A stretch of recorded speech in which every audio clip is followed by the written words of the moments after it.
is will be a group 1, I mean. Group 1. See anyone? Characteristics of the romantic painting. Yes, Renette. Formal composition. How about the group 2? The group 2 is what can you say about the classical painting? Classical painting. Sige daw. Okay, so the classical painting is more on realistic and portrayals. And the characteristics of romantic painting is slow of height of actions, which is nothing yung mutuals, emotional extremes, celebrated nature and out of control, dramatic compositions, and heightened sensations, life and death of moments. So before we continue our discussion, for discussion for our topic is, let's first present to you the 7 elements of the art. So, can you recall what is the 7 elements of arts? Sige daw. At mga visual artists din. Yes, Renee. Texture. Shape. Harmony. Color. Saba. Value. Okay, so the 7 elements of the arts is line, shape, texture, color, space, tone, and form. So, take note of that classes. That is the 7 elements of the arts. So, if they have 7 elements of arts, they have also the 3 dimensions of arts. So, what is the 3 dimensions of arts? We have the 2D, 3D, and the 4D. So, the 2D class is about, it's like about drawing, animations, and painting artworks. Also, the 3D is like a sculpture. Kaya ninyo mabunitan, madala ninyo ang sculpture. Muna siya. And the 4D is like a drawing, but in the form of abstraction. Kani ang example sa abstraction in the form of abstraction. Okay, so nasabtan ninyo ang 7 elements of art in the 3 dimensions of the art. May question? Wala? If none,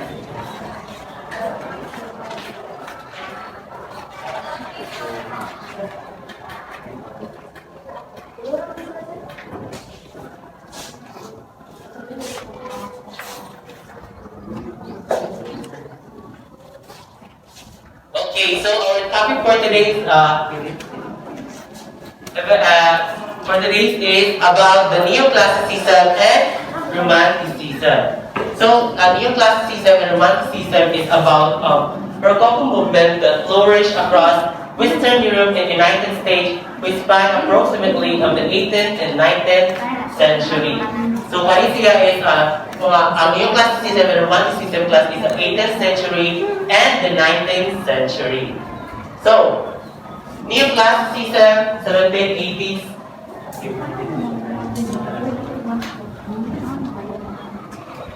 Okay, so neoclassicism, 1780s. So, from the word neoclassics comes from the word neos, meaning the new.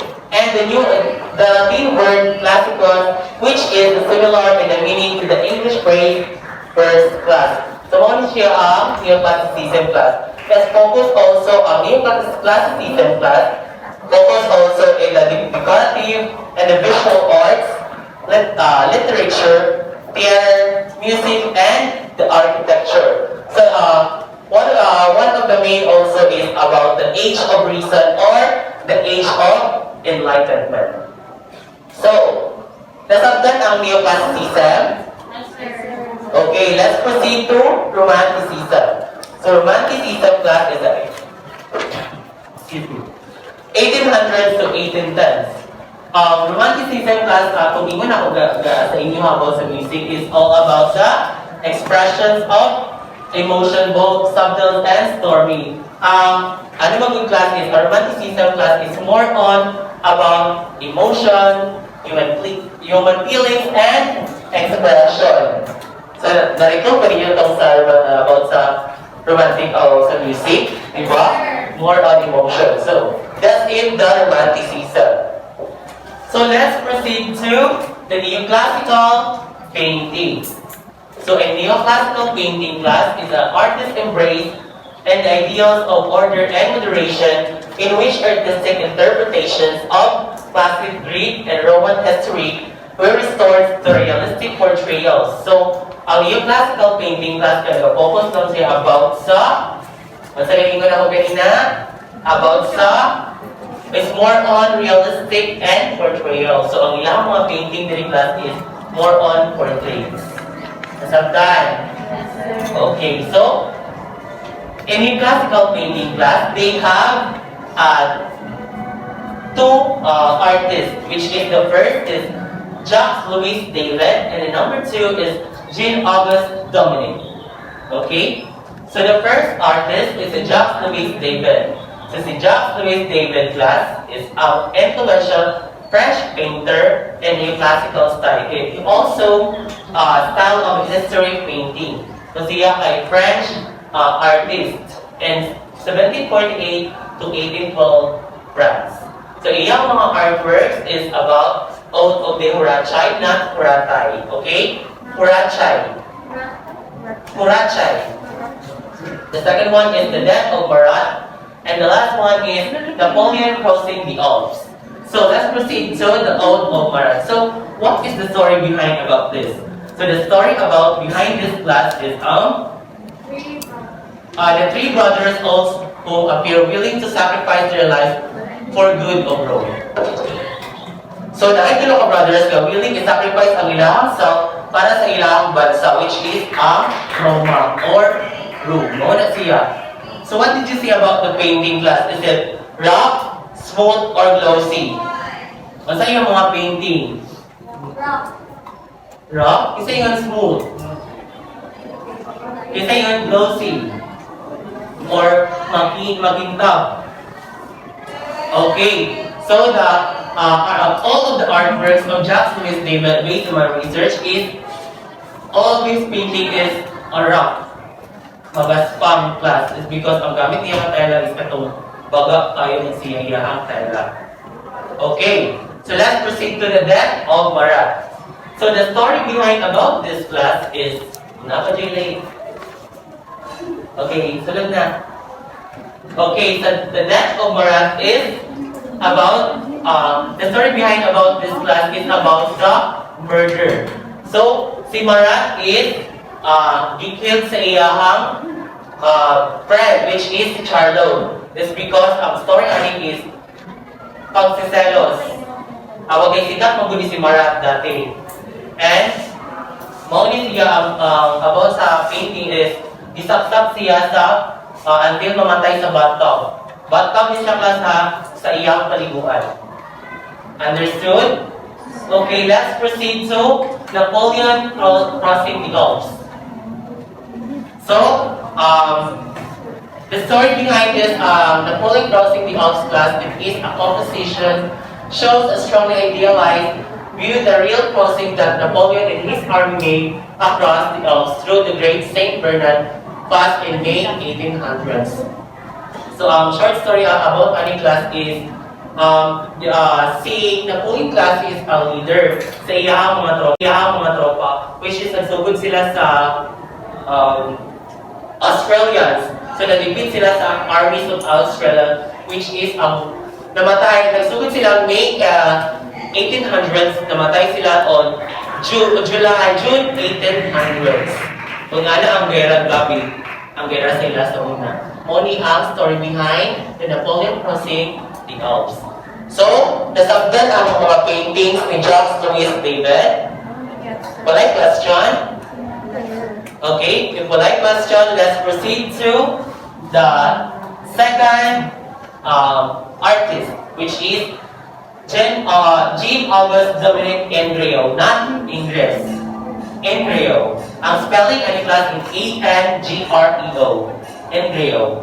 And ang pagbasa ng pinag class is about French, not in English.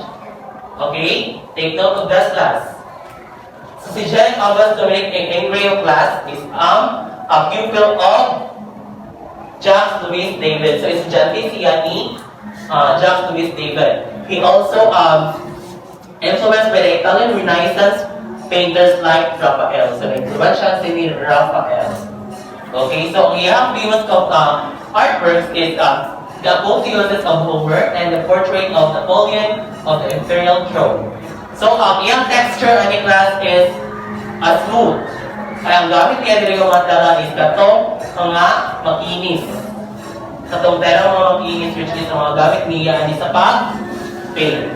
So first is the Apotheosis of Homer. So everyone pakibasa. The painting is an image of Homer, all of Olympians and of Rome, Greece. Okay, so the story behind about this painting class is the art historian Robert Roberts Bloom that they represent the doctrine beliefs of hierarchy. So, kani siya class is ang mga beliefs sa unang kanang si God is the King of all. Siya ang nagluwas sa kalibutan. Kung siya about siyang painting is, nag-focus mo siya ang mga painting niya is focusing on about notes, portraits, and mythological works. So, only siya. Ako na siya ang story behind about this. And the last one about the portrait of Napoleon on the Imperial Throne. So, kani siya class, ang story about ani is, siya mo ang leader ani, murag, si Napoleon is a leader, maganda siya ani. Leader sa isa ka bansa, which is, dili siya gusto nga itawag lang siya leader.